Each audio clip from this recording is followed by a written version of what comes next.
Weekly 9 to 5 ജോബിൻ്റെ stress relief എന്ന് പറയുന്നത് വീക്കെൻഡിലുള്ള ഞങ്ങളുടെ പുറത്ത് പോയിട്ടുള്ള ഫുഡ് അടിയാണ്. ഞങ്ങളുടെ ഈ ശരീരത്തിൻ്റെയും ദാമ്പത്യത്തിൻ്റെയും രഹസ്യം തന്നെയാണ്. ഞങ്ങൾ ഇന്നും ഒരു ബ്രഞ്ച് വീഡിയോ ആയിട്ട് തന്നെയാണ് വന്നിരിക്കുന്നത്. ഞാൻ ഈ നടന്നുകൊണ്ടിരിക്കുന്നത് അയർലൻഡിലെ ഓൾഡസ്റ്റ് ബ്രിഡ്ജിൻ്റെ മുകളിലൂടെയാണ്. സിൻസ് 1393. ഇവിടെ ഇതിനെക്കുറിച്ച് ഒരുപാട് എഴുതിയിട്ടുണ്ടെങ്കിലും ഞങ്ങളുടെ വീഡിയോ കൊണ്ട് മറ്റൊരാൾക്ക് യാതൊരു ഉപകാരം ഉണ്ടാവരുതെന്നുള്ള നിർബന്ധമുള്ളത് കൊണ്ട് ഞാൻ പറയുന്നില്ല. അല്ലാതെ മനസ്സിലാവഞ്ഞിട്ടല്ല. അയർലൻഡിൽ എല്ലായിടത്തും സമ്മറായി കഴിഞ്ഞാൽ വെറൈറ്റീസ് ഓഫ് പൂക്കൾ സെറ്റ് ചെയ്ത് മെയിൻറ്റെയിൻ ചെയ്യുന്നത് ഇവിടുത്തെ കൗൺസിലിൻ്റെ ഒരു പരിപാടിയാണ്. ഇതൊക്കെ കണ്ട് ആസ്വദിച്ച് ഒരു ചെറിയ വാക്കൊക്കെ കഴിഞ്ഞപ്പോഴേക്കും ഞങ്ങളുടെ കഫേ എത്തി. 2 കോഫി കുടിക്കാൻ വേണ്ടി കയറിയതാണെങ്കിലും മെനു കാർഡ് കയ്യിലെടുത്ത് പിടിച്ചിട്ടുണ്ട്. കോഫിയിൽ ഒതുങ്ങുമെന്ന് തോന്നുന്നില്ല. പറഞ്ഞിട്ട് കാര്യമില്ല, ഇതൊക്കെ കണ്ട ആരുടെ കൺട്രോള് പോവാത്ത.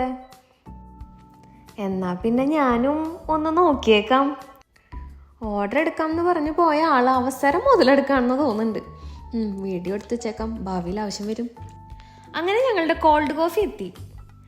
വീഡിയോ അല്ലേ 10 യൂറോൻ്റെ ചായക്കാശിനെ അഭിനയിക്കാൻ പറഞ്ഞപ്പോൾ 50 യൂറോൻ്റെ അഭിനയം കാഴ്ചവെക്കുന്ന എൻ്റെ കെട്ടിയോൻ.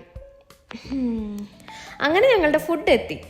പേരറിയാൻ പാടില്ലാത്തൊരു സാൻഡ്വിച്ചും മിക്സ്ഡ് ബെറി പാൻ കേക്കുമാണ് ഞങ്ങൾ ഓർഡർ ചെയ്തത്. പണ്ട് മുതലേ പഞ്ചാരക്കൂട്ടനായതുകൊണ്ട് സ്വീറ്റ് ഐറ്റംസ് വിട്ടിട്ട് എൻ്റെ കെട്ടിയോനൊരു കളിയില്ല.